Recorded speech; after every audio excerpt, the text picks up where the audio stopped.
I get asked all the time where to find all the ores in the world of Vintage Story. So I decided to create a video based on a wiki article and show you how the ore distribution works in Vintage Story. First of all, I cannot, of course, guarantee the accuracy of the content presented here. It's just a collection of information and my own assessments and experience that I have gained. Okay, I would say let's go.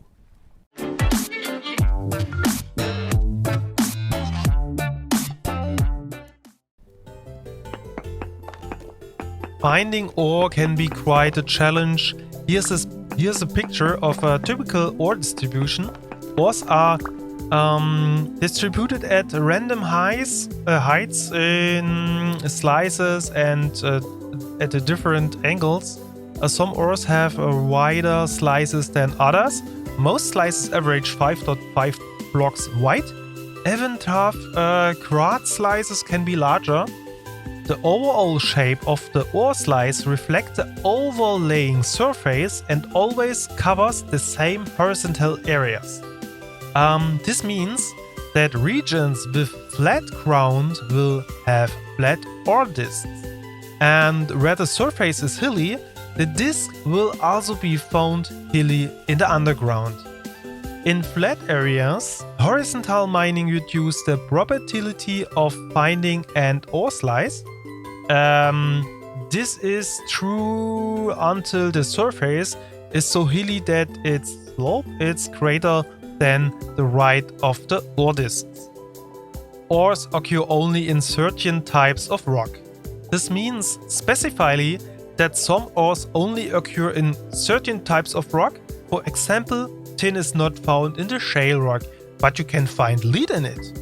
On the other hand, you can find tin in granite, but not lead. And so there are different ways to know in advance which ores you can find there. And if you are not sure, you don't have to search the wiki or the manual. You just press Shift and H while looking at the rock and see which ores can be found in it. You can find a list in the video description below.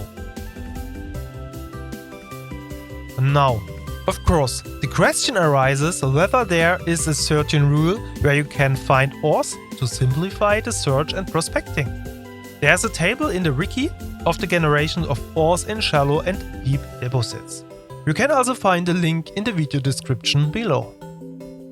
Ores that have shallow deposits are mapped on the surface. You will find this in loose rocks that you can collect. Copper is probably what you will find most often. You can find the following ores on the surface. Deep ore deposits are not shown on the surface.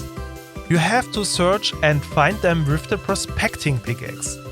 I have also already made a video, link in the video description below or in the info box in the right corner. I would like to shortly explain the table again, which you can find in the wiki. Ymin and Ymax values reflect the proportions of the sea level. Therefore, 0.5 is the half of the worldwide sea level. You can determine the sea level using a large lake. Switch on your coordinate system with V.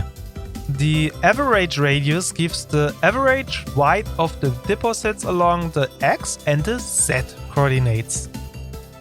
The thickness then of course gives the average height of the deposit along the Y coordinate. And the tries per chunk indicates how often the game tries to spawn the ores in the chunk. To give you an idea of what the ore distribution may look like in the game, I've cleared an area of 200 blocks up to the bedrock for you. And you can easily see that this density of the ores is maybe just 1 to 3% of the actual rock. You can see that the generations of ores is linked to many conditions, which means that you can only really estimate which ores can be found, where to have a clue, where to start searching. For this, it is important to use the Pro Pickaxe. I hope I could give you a little more clarity on the subject of ore distribution. It is a complex subject and not very easily to present or understand. If you enjoyed the video, feel free to give me a thumbs up and subscribe if you haven't subscribed yet. Do it well and stay